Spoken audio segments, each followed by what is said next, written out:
Nessa chuva, a internet também não tá legal, não. Mas agora tá indo. Bom, gente, boa tarde para vocês. Temos aqui 16 pessoas com a gente junto aqui. Acho que vamos acreditar na internet, que ela vai nos permitir ficar aqui até as 3 horas, pelo menos. Bom, eu tô aqui, né? Vocês já sabem que esse momento que a gente tem é síncrono.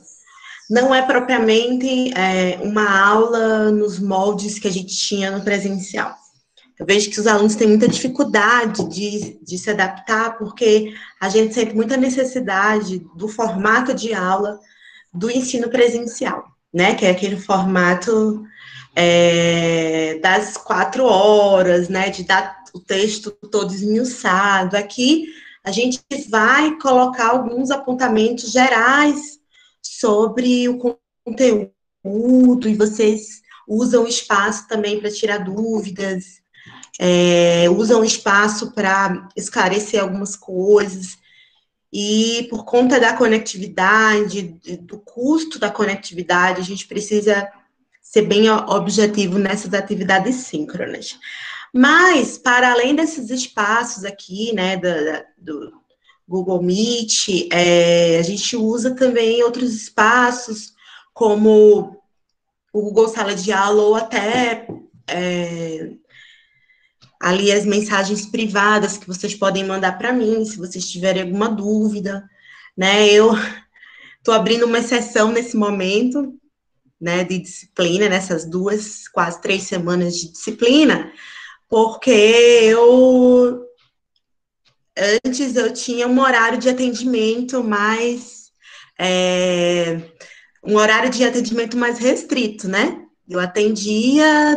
Eu marcava ali um horário de atendimento com os alunos e o meu telefone ficava disponível algumas horas por dia, né?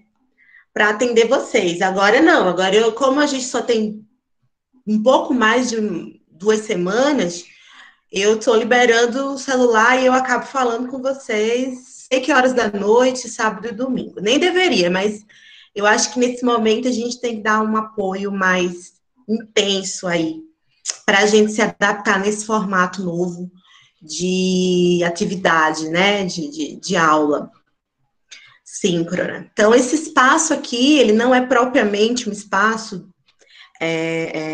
nos moldes da aula convencional, presencial. Mas ele é um espaço aqui para eu colocar os pontos para vocês do conteúdo que eu acho que são mais importantes e tentar esclarecer algumas questões relacionadas à disciplina, aos textos e também às atividades que a gente vai passando na disciplina, né? Então, a gente aproveita esse espaço de interação, mas nosso grupo lá do WhatsApp também pode servir para isso. Eu deixei lá hoje com vocês, no Google Sala de Aula, deixei lá uma atividade para ser entregue no sábado, mas eu acho que eu vou estender, eu fiquei pensando melhor, agora almoçando, falei, acho que eu vou colocar para segunda-feira. Eu deixei para vocês uma atividade lá, não é no formato de fichamento que eu deixei, mas é como se fosse algumas questões, 3 questões que eu coloquei lá, para vocês me responderem no final da semana. Então, no final da semana, eu vou explicar essas questões, se vocês quiserem já ir adiantando, mas é de um conteúdo do que a gente teve até agora. Então, eu vou ter né, com a obra do Maquiavel, que é um clássico da política, e também mais 2 clássicos, né, que é o Thomas Hobbes, que é um clássico que discute o absolutismo, e o John Locke, que é o precursor do liberalismo e teórico aí, mentor intelectual das revoluções burguesas do século XVII e XVIII, né? Então, eu vou colocar... Boa tarde, André. Eu vou colocar aqui algumas questões da obra O Príncipe, E do Maquiavel, de uma maneira geral, eu adiantei algumas coisas para vocês lá naquele vídeo que eu fiz para vocês ontem sobre o Maquiavel, né? Acho que vocês já devem ter visto, já vi uma quantidade de visualizações. Então, eu deixei lá alguns apontamentos iniciais, e agora eu vou tentar esmiuçar mais o conteúdo para ficar mais claro para vocês. Como eu já tinha dito, eu tenho muita dó de dar o Maquiavel dessa forma, porque eu sempre tiro muito tempo das disciplinas de ciência política para estudar o Maquiavel e passo aí umas 2 semanas. Mas, infelizmente, nesse formato de hoje, ainda mais condensado, eu não tenho como passar tanto tempo discutindo Maquiavel. Então, é um autor que é clássico para a teoria política, mas a gente vai ver um pouco mais, de forma um pouco mais corrida do que normalmente a gente faz. Paciência, né? Vamos lá, vamos tentar aproveitar. Quando a gente diz assim que um autor é clássico, né? A gente fica na dúvida, né? Qual que é o significado de clássico? Tem um teórico que eu gosto muito, né, do Calvino, que ele diz assim, que o clássico é sempre aquele que nunca diz o suficiente, que sempre tem algo para nos dizer, mesmo alguém que esteja, o Maquiavel escreveu a sua obra em 1513, no século XVI, e até hoje ele tem condição de nos dizer alguma coisa sobre a nossa sociedade atual. Né? Então, a gente diz muito que os clássicos, quando a gente diz que um autor é clássico, é um autor que ele é atemporal. Ele não é aquele autor que analisa aquele contexto que ele viveu, mas o que ele escreveu serve para analisar vários contextos de várias épocas, de vários momentos. Então, o Maquiavel é considerado um clássico para a ciência política porque muita coisa que ele está interpretando hoje e os termos que ele utilizou para interpretar a política e o Estado podem ser usados para interpretar alguns fenômenos atuais, contemporâneos. E é por isso que ele é conhecido como clássico. Aí você tem outros clássicos, como da política, como o próprio Aristóteles, Platão, depois vocês vão ver o Locke, o Rousseau, também são autores que, independente da época que eles viveram, eles vão ser sempre atuais, porque as categorias que eles criaram para analisar as coisas servem para hoje e vão servir para o futuro.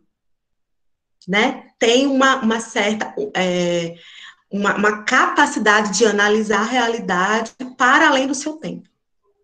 Então, o clássico tem essa característica, o Maquiavel tinha essa característica, né? Então, por que a gente está estudando esse pessoal, né? Primeiro que a nossa disciplina de ciência política, a gente começa, ela tem eu digo que a disciplina de ciência política tem 2 etapas no nosso curso de serviço social.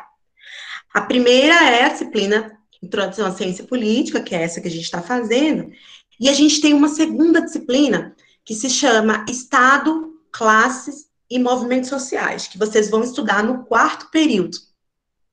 Então, essas 2 disciplinas é como se fosse uma continuidade. Você tem a ciência política agora, e no 4º período vocês vão estudar o Estado contemporâneo. Nessa disciplina, Estado, Classes e Movimentos Sociais. Então, agora, na ciência política, vocês vão ver as primeiras abordagens, as primeiras interpretações sobre o Estado. Como que se interpretou, como que os autores interpretaram, no primeiro momento, o Estado. Né? Qual é a estrutura do Estado e para que o Estado serve. Oi, Eliezer. Então, você estava respondendo uma pergunta. A primeira coisa que a gente pode dizer que os filósofos da política colocavam é uma pergunta, assim, bem categórica, assim. Os filósofos sempre perguntaram assim, por que obedecer? Né? A filosofia política sempre quis responder essa questão. Por que que alguém obedece o outro? Por que que um homem vai abrir mão da sua liberdade e vai conceder o poder ao outro? Por que que nós obedecemos ao Estado? Qual é o que o Estado nos oferece de tão importante que nós devemos obediência a ele, às suas regras, à sua legislação? Isso que os filósofos sempre procuraram responder, né? Por que obedecer? Por que que cada um não pode fazer as coisas de acordo com as suas regras, né? E a filosofia política sempre procurou responder essa questão. Qual o fundamento do poder?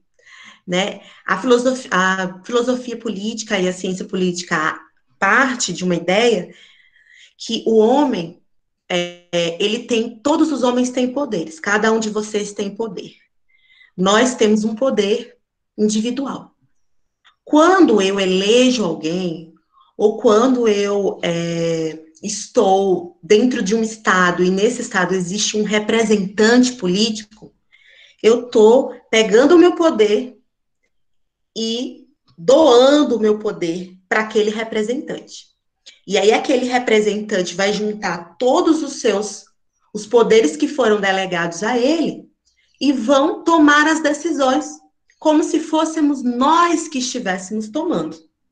Então, quando eu voto em alguém, ou quando eu aceito um determinado Estado ou um determinado governo, eu estou abrindo mão de um poder político pessoal e estou concedendo uma parte desse poder, não todo, porque eu tenho o poder de cobrar e de reivindicar, mas eu estou concedendo uma parte desse poder ao representante.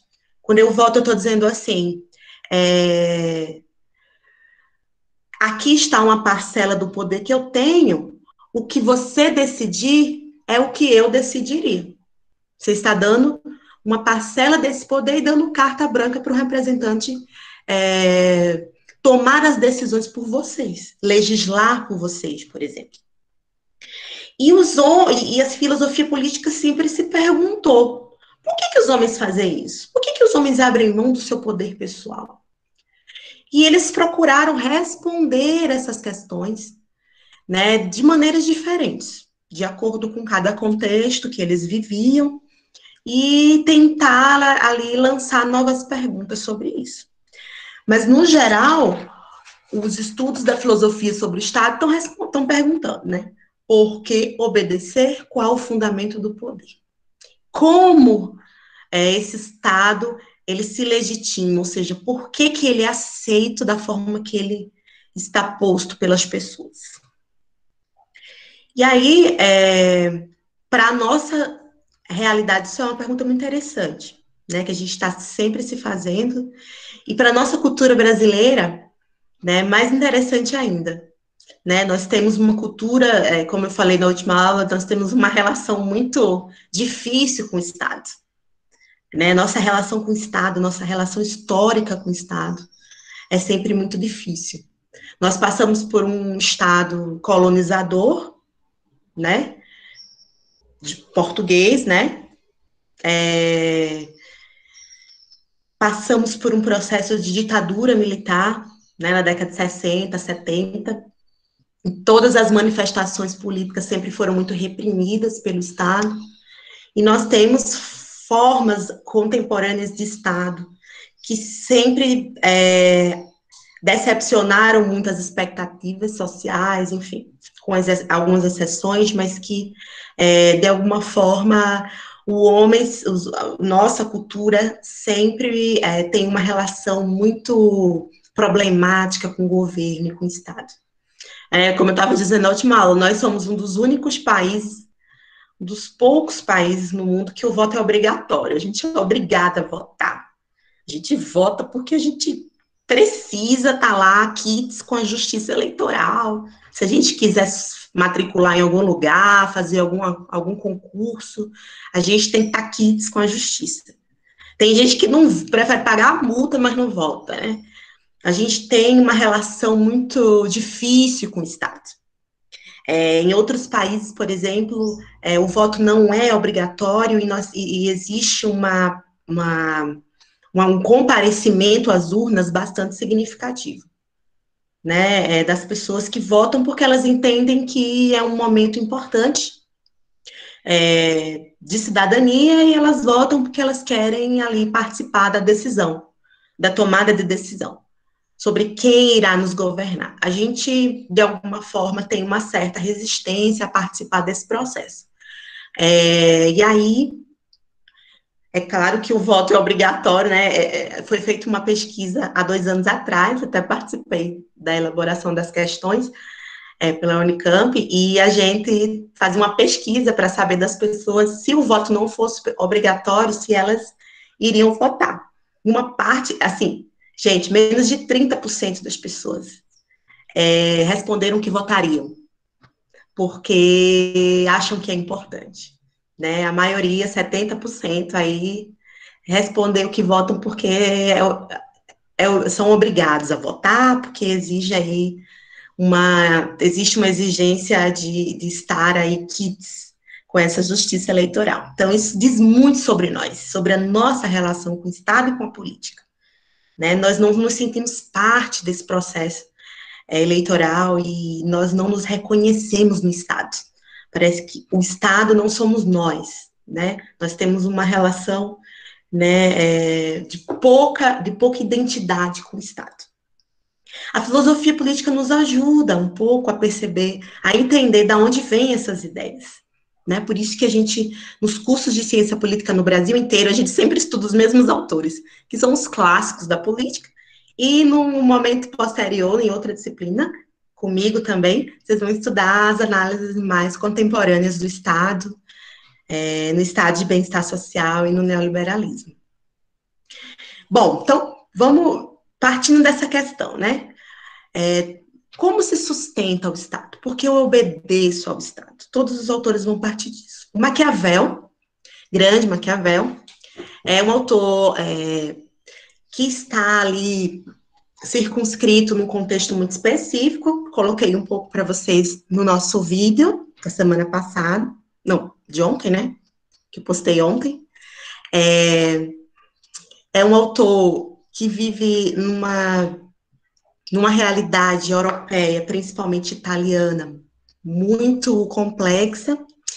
É um autor do século XVI, né? Na verdade, ele nasce no século XV, em 1469, e vai escrever a obra O Príncipe em 1513, século XVI. O que estava acontecendo no século XVI? Estava acontecendo o fim do feudalismo. Você tinha as organizações feudais, os feudos ali, tipo a la Game of Thrones, sabe, das casas, e aí você tinha essas organizações feudais, as cidades, estados italianas, e essas cidades competiam pelo poder. Então, competiam ali para gerar ali um domínio umas sobre as outras. Então, você tinha ali a presença de um estado ali permanente de disputa e de guerra civil, né? Para um feudo, para uma casa, para uma família feudal dominar a outra. Então, a Itália, naquele período que o Maquiavel vive, né, como grande florentino em Firenze, ele estava ali naquele contexto de uma Itália turbulenta, ali tentando encontrar caminhos para a Itália, que foi um dos últimos estados a se unificar enquanto nação, enquanto Estado nacional. Então, a Itália era um monte de feudos, ou daquilo que restou dos feudos, né? Porque depois dos feudos vieram os burgos, cidades já com certo comércio. Então, a Itália era um monte de cidades disputando o poder, né? Numa guerra permanente. E aí a gente está falando de disputa militar também. Não só disputa econômica, mas disputa militar. Então, você tem ali uma Itália turbulenta e uma Maquiavel dizer, mas quando é que a Itália vai se tornar um Estado nacional? Quando é que vai acontecer a unificação dessas cidades para gerar um Estado? O que fazer para se gerar uma estabilidade, um Estado forte que unifique todas as casas do Game of Thrones, vamos dizer assim, todas as cidades naquele momento? Então, o Maquiavel estava preocupado com isso. Ele estava preocupado em como gerar um Estado forte o suficiente para que as cidades europeias e as italianas, de uma maneira geral, saiam daquela condição de disputa e virem uma nação só. E aí ele vai dizer que só um caminho é criar, e o caminho está centrado na figura do príncipe. É encontrar um governante capaz de unificar o Estado italiano e que tenha as condições políticas fortes para criar esse Estado soberano e estável, né, na Itália. Então, ele vai depositar muito das esperanças de unificação da Itália na figura de um governante que tivesse características, tivesse a capacidade de unificar, de formar uma nação, de construir uma nação e uma nacionalidade italiana. Então, ele vai teorizar sobre isso, né? O Maquiavel vai, e ele vai pensar, né, o que tem que ter esse governante, né? O que o Estado precisa ter para gerar essa estabilidade, né? Bom, essa é uma questão bem complexa para ele vai demorar muito tempo para descobrir, mas uma coisa importante que a gente tem que trabalhar com Maquiavel e caracterizar o Maquiavel é que o Maquiavel, ele não era um autor que estava falando de uma utopia, ele não estava falando de um dever ser, ele não estava falando assim, mas a Itália um dia vai ser uma nação forte. O Maquiavel, ele não estava ali preocupado com essa questão utópica. O Maquiavel, ele estava preocupado com questões práticas. E ele era muito realista, né, no sentido de usar da realidade que nós temos, analisar essa realidade que nós temos para pensar em alternativas. Né? E aí você tinha ali um realismo político muito forte, né? Aquele termo lá que ele gosta muito de usar, né? A veritas efetiva, a verdade efetiva das coisas, né? O Maquiavel, ele usava de como ele não pensava o homem como ele deveria ser, legal, justo, honesto, bacana, né? O homem que pensasse no bem comum, o homem que tivesse preocupado com a bondade, com a justiça. O Maquiavel estava ali pensando no homem como ele era, cru, né? Friamente. Ele estava ali pensando nos defeitos e nas qualidades humanas. E aí ele vai dizer que o homem, na sua natureza, e ele vai pegar muito uma ideia que se tem ali no Renascimento, né, esse período pré-renascimento, que é dessa natureza humana egoísta, né, dessa natureza um pouco problemática do homem, né, vai dizer que o homem tende a competir, ele tende a querer dominar, ele tende a lucrar e a pensar individualmente. Então, ele parte de uma natureza humana extremamente problemática, né, o homem por natureza egoísta. E é por isso, e ele vai dizer, é por essa natureza egoísta que a Itália e os outros povos estão disputando poder, né? Porque pensar a ideia de uma nação requer uma força política para além das individualidades egoístas. E aí ele vai dizer, quem é que vai frear essas paixões egoístas humanas? É um Estado forte. É um Estado capaz de ter força, mas também de convencer. né? O Maquiavel usa muito a metáfora do centauro. Não sei se vocês sabem, conseguem visualizar, eu devia ter colocado aqui, mas vocês sabem o que é o centauro, né? É aquela figura mítica do homem, metade homem, né, com a cabeça humana e o corpo de um quadrúpede, né, um cavalo. Então, o centauro é essa mistura do homem e do animal. O Maquiavel, ele usa essa metáfora do centauro, ele vai dizer, é importante você ter um príncipe que tenha força, que coaja com a força de um animal, mas também que ele convença as pessoas a segui-lo, a amá-lo, a acreditar nas suas qualidades. Então, o homem precisa ter, o príncipe, segundo ele, né, precisa ter o poder de convencer pelos argumentos, mas o poder de coagir pela força.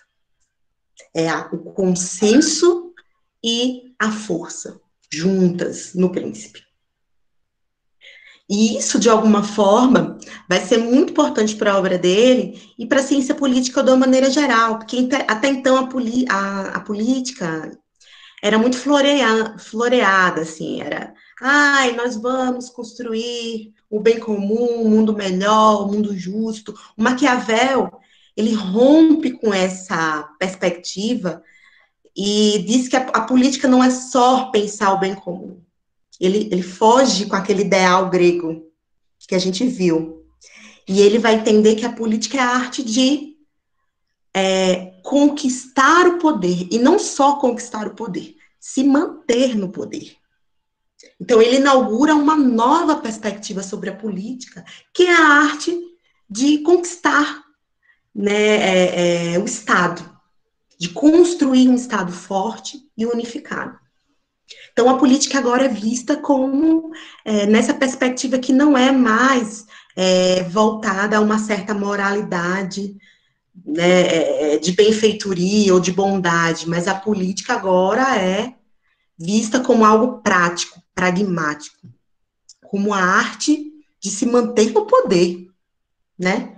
E aí o Maquiavel vai teorizar sobre isso, né? Ele vai sair dessa ideia, dessa moral cristã, ele vai dizer, essa ideia da bondade, a bondade pode ajudar o príncipe, mas a bondade pode atrapalhar o príncipe. O príncipe pode ser bondoso em determinados momentos, mas se ele for demais, se ele exagerar na dose, ele pode ser passado para trás. Então, o Maquiavel, ele trabalha uma política que é amoral no sentido de quê? De não seguir uma moral cristã, ou uma moral mais consolidada, essa moralidade que estava ali permeando a política naquele momento. Então, para o Maquiavel, a política vai além dessa moral. E muitas vezes a estratégia é fugir dessa moralidade. Então, ele vai ser a primeira pessoa que vai dizer assim, os homens devem trabalhar com o jogo da aparência. Eles nem sempre devem ser bons, mas eles devem aparentar ser bons, ser bom. O governante deve aparentar ser bom. Não necessariamente ele deve ser, na prática, nas suas ações, mas ele deve passar a ideia de que ele é bom. Isso, para a sociedade daquela época e até hoje, é um absurdo, é algo, nossa, mas que coisa mais maquiavélica, né? Que coisa mais maléfica, que coisa mais, né, estranha. Mas e a sociedade melhor e mais justa? E as nuvens que eram feitas de algodão, né? Cadê? O Maquiavel abandona isso, né? E é por isso que ele foi visto como algo foi visto de uma maneira bastante chocante mesmo, a sua obra foi vista como muito chocante, né? Porque ele estava ali trabalhando como as coisas deveriam ser na prática, né? Não estava ali pensando em termos cristãos naquela época, estava rompendo com isso. renascimento, né, de uma maneira geral. Então, ali, de alguma forma, ele inaugura uma nova tradição na política. Política como estratégia, política como busca pelo poder, nesse momento. E aí ele vai o tempo inteiro, né, a obra O Príncipe é não só um manual, né, de um governante, mas ele estava ali discutindo sobre como deveria ser essa nova política e essa nova forma de entender a política. E aí ele vai trabalhar com duas ideias, né, que eu já coloquei para vocês no primeiro vídeo, que é a desse príncipe que precisa trabalhar a virtude e a fortuna, né? Precisa ter esses dois atributos equilibrados. A fortuna, né, no italiano, não é necessariamente a riqueza material. Ter fortuna não é ter dinheiro. Ter fortuna é ter sorte, é ter oportunidade, né? Conseguir ter oportunidade. E a virtude são características positivas. Alguém que saiba fazer alguma coisa. Então, o que o príncipe precisava ter? Virtude e fortuna, no sentido de ele deve observar as oportunidades, aproveitar as oportunidades, ter sabedoria, virtudes, para aproveitar as oportunidades. Ele vai dizer, por exemplo, vai ter um capítulo do príncipe, que é da obra, né? O nome da obra é Dos Principados Hereditários. É logo no início do príncipe. E aí ele vai dizer assim, que existem reis que ganharam o trono, eles nem conquistaram. O pai era rei, morreu, o filho assumiu o posto, assumiu o reino, e não consegue se manter no poder. Ou seja, ele tem todas as oportunidades, teve toda a fortuna, no sentido de ter a oportunidade de assumir o poder foi dado, concedido a ele por hereditariedade, e esse príncipe não foi sábio o suficiente, não teve virtude para se manter no poder. E ele vai dizer: olha só, você tem a fortuna, mas você não tem a virtude para aproveitar a fortuna. Você tem a oportunidade, mas você não tem a virtude para aproveitar a oportunidade. E aí, em outro capítulo, ele vai dar outro exemplo. Ele vai dizer, ao contrário, príncipes que tiveram a virtude de conquistar o poder, foram sábios para conquistar o poder, mas acabaram não tendo sorte, fortuna, oportunidade para se manter no poder e acabaram perdendo. Então é necessário que se tenha esse equilíbrio entre sorte, oportunidade e virtude e sabedoria, para que as duas se casem e consiga aí gerar um príncipe, um estado forte. Essas duas categorias são muito importantes para o Maquiavel, né? O título do texto que vocês, do texto 3, não sei se vocês repararam, que diz assim, faz um trocadilho com Maquiavel. Ele diz assim, que Maquiavel era um cidadão sem fortuna e um intelectual de virtude, um intelectual de virtudes, mas um cidadão sem sorte, sem fortuna. Não sei se vocês acompanharam, tem um pouco resumido aí no nosso livro, no nosso texto. Maquiavel era muito azarado, assim, politicamente. O Maquiavel, ele é filho de uma família de classe média, é filho de um advogado, grande estudioso das humanidades, e ele, o pai sempre concedeu os estudos e priorizou os estudos do filho, e o sonho do Maquiavel sempre foi ser diplomata, sempre foi trabalhar como lá em Firenze, né, em Florença. E aí ele vivia dessa família, o pai dele era republicano. E aí você tinha os Médicis, né, que era de uma família com tendência, apesar dos Médicis ter origem plebeia e depois comerciantes, né, de banqueiros, mas eles dominavam ali aquela região de Firenze, né, de Florença, contra esse grupo republicano. em Florença. E aí chega um momento em que esses republicanos conseguem expulsar os Médicis. Os Médicis são expulsos por um momento, né, de Florença. É claro que os Médicis governaram Florença por mais de 100 anos, mas naquele momento do Maquiavel, ele teve aquela oportunidade porque os Médicis foram expulsos de Florença. E aí, a família do Maquiavel, que era de republicanos, ganhou vários cargos, e o Maquiavel teve a oportunidade de exercer um cargo como se fosse um diplomata. Então, ele ia para outras cidades fazer um pouco o trabalho de diplomacia do Estado.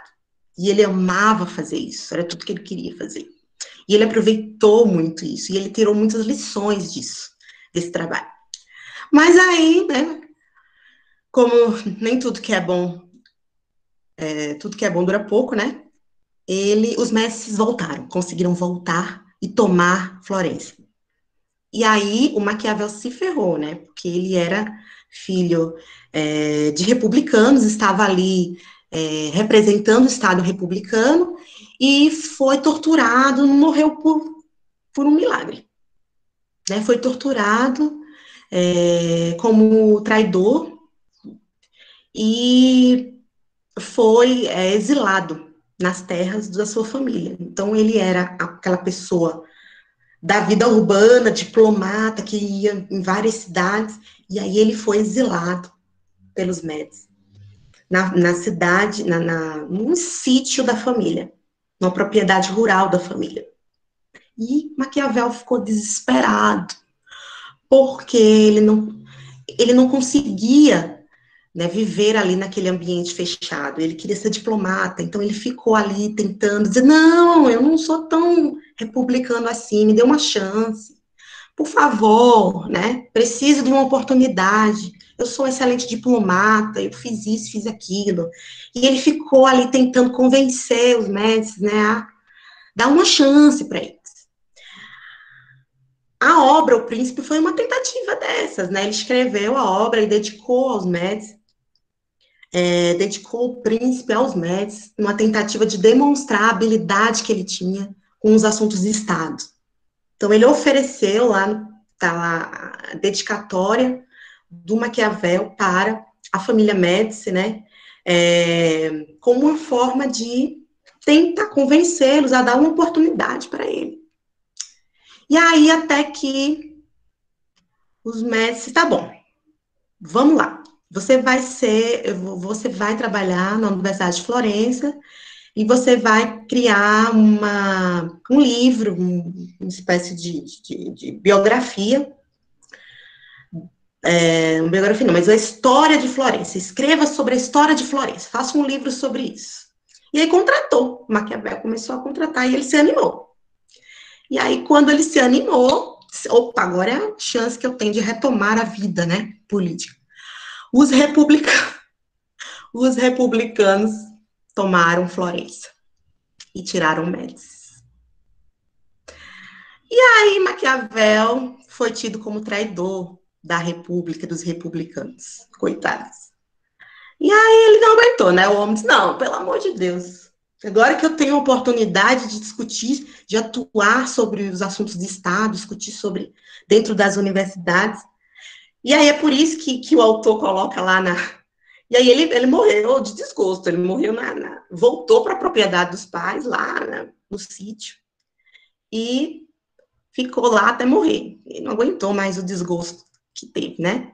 Então, é por isso que o autor faz esse trocadilho, que ele diz que é um cidadão sem fortuna. E ele foi um cidadão sem fortuna, porque ele ficou nesse meio termo entre republicano e monarca, e, de alguma forma, se deu mal nesse processo, nunca teve muita chance. Naquela época, o príncipe, quando foi dedicado aos Médicis, cara, eles olharam assim e disseram, tá, obrigada, valeu, tchau. Não foi uma obra que ficou famosa imediatamente. O Príncipe foi estudado muito tempo depois e foi reconhecido como uma obra importante muito tempo depois, né? Então, gente, esse cidadão sem fortuna, né, de pouca sorte, né, foi visto, né, dentro da ciência política de uma maneira geral, como alguém que estava ali pensando nessa visão realista da política e de responder a essa grande dúvida, né, que é qual é a importância do Estado e como gerar um Estado forte, fortalecido. Que atributos esse Estado deve ter? E como eu já disse no início, esses atributos devem ser todos voltados para a figura do príncipe, do governante, né? O Maquiavel centraliza muito nessa necessidade de entender o Estado a partir da figura, da personalidade do governante, do príncipe. Então, ele tem uma visão personalista da política mesmo, né?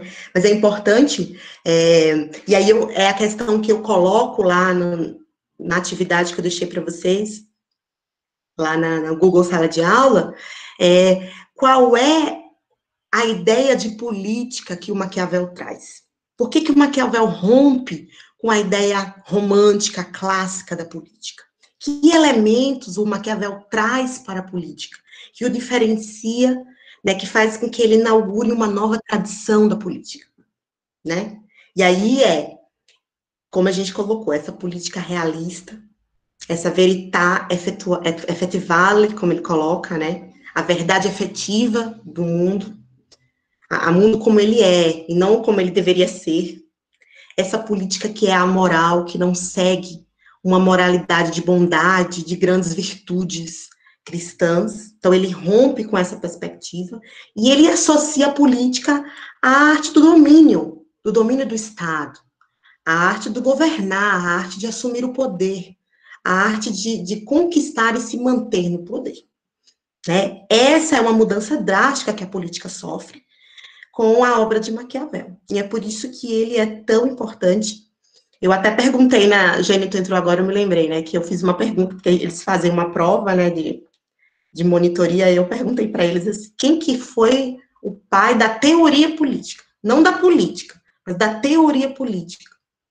E o que ele rompeu? Isso, o Estado deixa de ser teocrático, deixa de estar associado a um certo ideário, né? Quer dizer, o rei não era aquele servo do Senhor, servo da religião, ou servo do papado, né, e da igreja. Mas o rei, príncipe, tinha uma moralidade própria, que não se encaixava na moralidade cristã.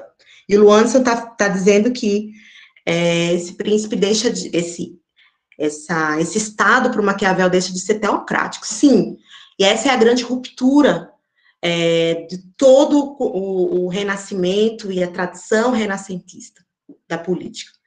Né? Romper com esse Estado teocrático e entender o Estado como algo separado da religião.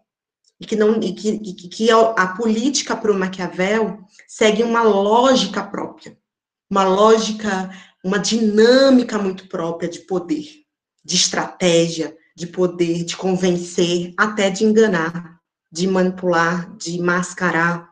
Uma lógica muito própria da política que não se encaixa em nenhuma moralidade, seja cristã, seja de qualquer outra religião. Né? Então, a política sempre obedecendo a essa lógica muito própria, essa dinâmica muito própria, estratégica de conquistar o poder, né? Depois disso, na verdade, aquele período ali de Florença, que o Maquiavel vive, essa disputa ficou, os mestres entre idas e vindas, né? Tomou o poder, foi expulso, tomou o poder, foi expulso, né? Ele volta, os médicos voltam para Florença, assumem novamente, porque um dos membros da família Médici vira papa, né? O Papa Leão X. O Papa Leão X era o Médici, então ele teve força suficiente de levar os Médicis de volta para Florença. Mas depois ele cai, e aí os Médicis são expulsos. Depois disso, Lu Anderson, já foram muitas idas e vindas. Maquiavel não aguentou muito, porque sempre ele estava pelo lado que caía, né? Então ele se deu mal algumas vezes. Mas nesse momento, né, um pouco depois, é que a Itália vai aí pensar em se tornar um Estado nacional mais forte. Mas até lá, houve sim muita briga, muita disputa entre monarquia e república, naquele período turbulento, né, do Renascimento. E aí, assim, gente, vocês vão ver nessa semana vários autores que estão discutindo estão partindo dessa mesma coisa. Qual que é o fundamento do poder do Estado?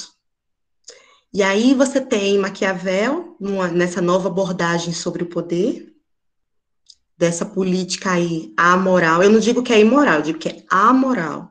Não existe uma moral, não existe essa moral cristã é desprendida da política. Depois você tem outros autores que vão discutir sobre outras formas de Estado. E aí nós vamos ver o Thomas Hobbes, que está discutindo o absolutismo e os fundamentos do absolutismo no século XVII, 16, 17. E depois o John Locke, que vai discutir o Estado liberal. O Estado que foi pensado pelas grandes revoluções burguesas, no momento posterior, né? Então, assim, vocês vão ver uma cronologia aqui dessa semana, de formas diferentes dos autores da filosofia política de perceber o Estado. Então, você tem essa primeira perspectiva de Maquiavel, depois vocês vão ver o Hobbes e o Locke. E aí vocês vão entendendo as diferenças entre esses autores ao longo da semana, né? E aí eu passei lá uma atividade e deixei lá já os textos, se vocês quiserem adiantando, vocês podem responder somente a pergunta do Maquiavel, que eu deixei lá. Eu coloquei, eu não sei se eu já pus ou se eu ainda vou pôr, mas já separei um vídeo de uma moça que fez uma ótima análise sobre o Príncipe, sobre a obra O Príncipe. Então, eu deixei lá esse vídeo de apoio mesmo, um vídeo para ajudar vocês a entender esse contexto do Maquiavel, porque ela contextualiza super bem a obra.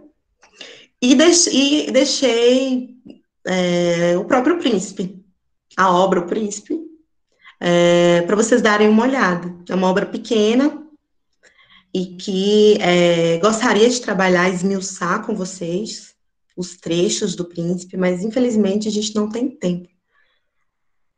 Eliezer, professora, podemos dizer que Maquiavel conseguiu, através da sua obra, fazer uma reforma política, fazendo com que a gente possa ver na nossa atual política nos dias de hoje? Eu acho que se a gente for perceber, a gente consegue entender alguns elementos, se a gente for pensar a política como Maquiavel, na ótica do Maquiavel, como esse jogo de estratégias entre oportunidades e virtudes, sim, eu acho que a gente consegue pensar alguns fenômenos da política contemporânea e alguns episódios da política contemporânea, a gente consegue interpretar, sim, a partir da perspectiva do Maquiavel.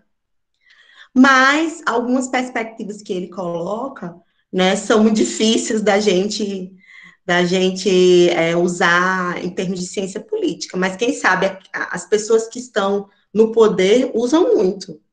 Né, uma coisa muito emblemática, assim, é como se o Maquiavel tivesse, Eliezer, criando uma caricatura do político como a gente conhece hoje. Quando ele diz assim, que o político, ele precisa aparentar ser, mas ele não pode ser.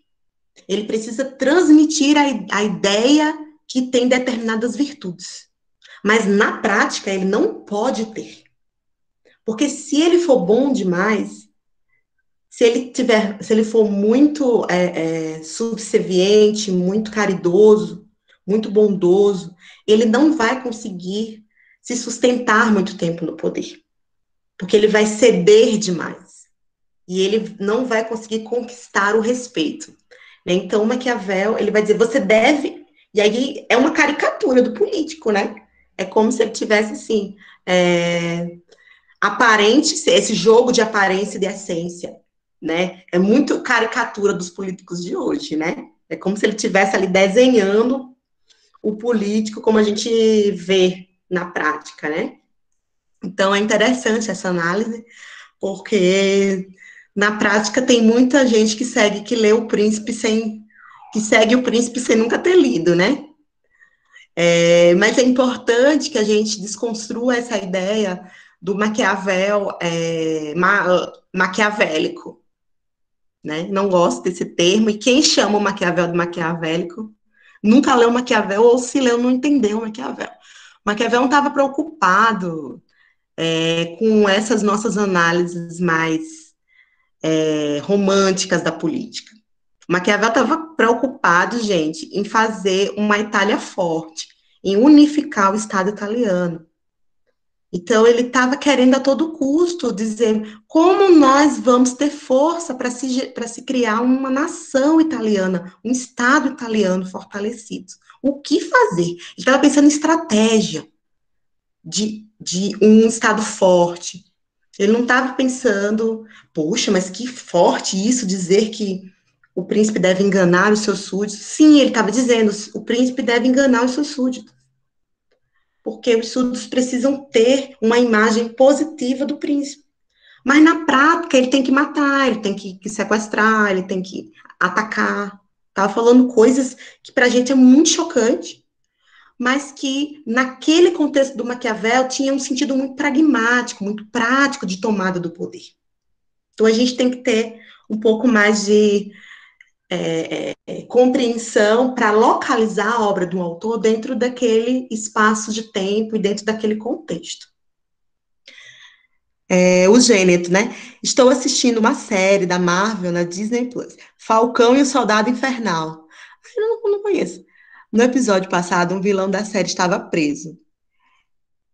Conscientemente o livro que ele estava lendo na prisão era o Maquiavel. Coincidentemente, né? O livro que ele estava lendo na prisão era o livro do Maquiavel. Esse, esse vídeo que eu vou deixar para vocês como apoio, a primeira parte do vídeo é um trecho de Game of Thrones, né? Que ele fala um pouco do príncipe lendo, né?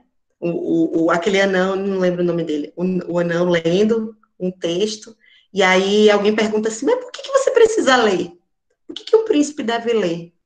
Aí ele diz assim, eu sou um anão, se eu tivesse nascido em qualquer outro lugar, eu seria jogado na floresta para os animais me comerem. Então, o mínimo que eu devo ser é me instruir para conseguir tomar o poder e me manter no poder. Né? Então, o vídeo que eu vou deixar para vocês abre nessa cena de Game of Thrones, que é justamente a percepção que o Maquiavel tinha. O príncipe deve aprender a governar e a se manter no poder, a saber qual é a melhor estratégia a partir da oportunidade correta, né?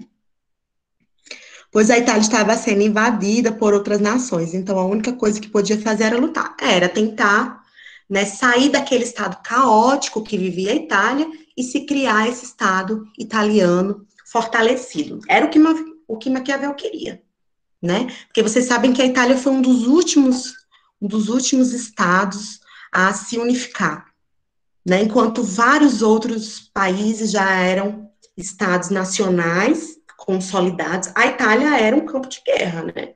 Um monte de cidade ali, e as feiras no meio, e cidades disputando, burgos disputando poder. Então, Maquiavel queria superar esse estado de guerra permanente, esse estado caótico que vivia a Itália. E é por isso que ele diz que vale tudo, né? E aí a máxima dele, que é tão famosa, que criou a frase que os fins justificam os meios, né? Os fins justificam os meios. Essa é a ideia que ele quer passar, e ele que criou essa frase. Você vai ver no Príncipe, né? Qual que era o fim? Era um Estado forte. Mas para que esse Estado seja fortalecido, para que esse Estado aconteça e seja unificado, é necessário usar de algumas estratégias que não são muito politicamente corretas. Então, a máxima dos fins que justificam os meios nunca foi tão bem aplicada, e é por isso que ela é associada e foi criada pelo Maquiavel, né? Depois, na próxima, vou sublinhar aqui a parte do príncipe que tem essa frase. Isso. Pois é, então, assim, é importante que vocês, se vocês quiserem já ir lá na sala de aula, preencher a parte das questões que eu tento que vocês elenquem e caracterizem para mim qual era a nova visão sobre política, o que Maquiavel rompe, que elementos novos ele traz para se pensar a política. Essa é a minha pergunta lá, primeira, do questionário que eu deixei para vocês. Né? Então, se vocês puderem ir lá, já falei a resposta praticamente. Se vocês quiserem ir lá colocar, né, claro, com a leitura do texto, mas é importante que vocês coloquem já e vão preenchendo esse roteiro, né? Que elementos novos o Maquiavel vai trazer para a política, para pensar a política, né? Por isso que ele é considerado um dos precursores da teoria política moderna, né? Do Renascimento em diante. Né? E aí estudar ciência política sem ver Maquiavel é um crime, né? Possível. Eu queria ter mais tempo. Geralmente nos cursos presenciais eu pego trechos do Príncipe e trabalho trechos do Príncipe um por um, cada dia eu vou trabalhando uma parte, mas infelizmente nesse modelo muito condensado a gente não tem como fazer isso. Mas não tem problema. A gente, em outras oportunidades, a gente não vai ter essa única disciplina, ainda vou estudar com vocês em alguns momentos no curso, e a gente vai ter a oportunidade de retomar essa discussão. Tá bom? Queria que vocês colocassem aqui se vocês têm alguma questão. Não quero prometer para vocês que eu ia ser objetiva, não ia passar de 1 hora. Queria que vocês colocassem aqui para mim possíveis questões, que vocês colocassem dificuldades que vocês estão sentindo e como que eu posso ajudar vocês a, enfim, trabalhar melhor a disciplina. Queria que vocês colocassem aí algumas dúvidas que vocês têm. Eu sei que não está sendo fácil, é muito corrido, né? Mas é a forma que a gente encontrou para, enfim, fazer essa disciplina nesse momento, né? Então, eu queria que vocês já fossem preenchendo o questionário e, se puderem, já ir adiantando as leituras, tá? Que é muito importante. Então, eu vou acabando um autor, já vou começando outro, já vou começando outro. Vai ser um pouco corrido. Mas, no final da disciplina, nós vamos fazer uma síntese, tentar comparar os autores de uma maneira para ficar mais claro para vocês. Tá bom? Ninguém. Alguma dúvida aí? Vocês que estão quietinhos aí, tem 22 pessoas. Quinta-feira, hoje é terça, né? Quinta-feira a gente já vai começar. A gente já vai começar o Hobbes. Precisamos começar o Hobbes. O nome do texto é Hobbes e o Estado como Leviatã. O Hobbes vai ter algumas diferenças, porque o Hobbes vai ter aí, vai ser a visão do Estado, não a partir nesse momento que o Maquiavel vivia, mas de um Estado que já estava unificado, no momento posterior, é um Estado que já estava unificado, que já se consolidava enquanto um Estado forte, um governo forte, monárquico. E aí o Hobbes vai tentar estudar quais são os fundamentos do poder desse Estado monárquico, desse Estado absoluto, desse Estado absolutista. Então, ele já vai estar no momento posterior ao Maquiavel. E o Gêneto tá lembrando aqui que é o horário de atendimento dele amanhã na monitoria, à tarde. De manhã é a nossa Joellen querida que tá lá. Então, o horário que for melhor para vocês, vocês podem ir comparecendo, tá? Então, se vocês não têm nenhuma questão, eu vou precisar encerrar, porque eu prometi para vocês que eu ia ser objetiva. Falei, mas tá tudo gravado. Eu mando para vocês. Às vezes vocês caiu a conexão, eu vi que muita gente entrou e saiu. E mando também para quem está trabalhando, para quem não pode estar aqui nesse momento. Mando para vocês a gravação dessa nossa conversa da aula de hoje. Boa tarde, Eliezer. Eu já preciso ir, porque eu preciso ter essa conversa também com o primeiro período, com os alunos do primeiro período. E eles já estão me chamando aqui no grupo. Então, podem ir indo. Eu vou esperar vocês saírem para fechar a gravação. Boa tarde, Thalina. Ah, a Joelma tá aí, Thalina. Manda um beijo para ela, se você tem falado com ela.